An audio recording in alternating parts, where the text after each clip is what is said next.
गिलगित के पहाड़ों ने बर्फ की चादर ओढ़ ली। सरसब्ज वादियां सफेद हो गईं। दर्जा हरारत -5 तक गिरा तो बहता पानी भी जम गया। पहाड़ों से आती सर्दी ने शहरियों को अलाव रोशन करने पर मजबूर कर दिया। लाहौर समेत पंजाब भर में खुश्क सर्दी का राज है, जिसके बाइस मौसमी बीमारियां फैल रही हैं। शहरियों को इंतजार है अब्रे रहमत का।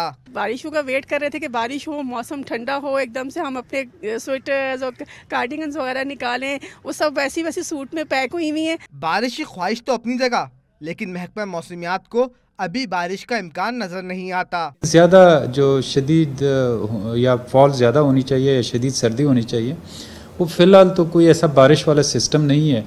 अब बारिश जब होते हैं तो उसके बाद टेम्परेचर काफ़ी फॉल कर जाते हैं। महकमा मौसमियात ने पंजाब भर में सुबह और रात के औकात में धुंध का सिलसिला जारी रहने की भी पेशगोई की है।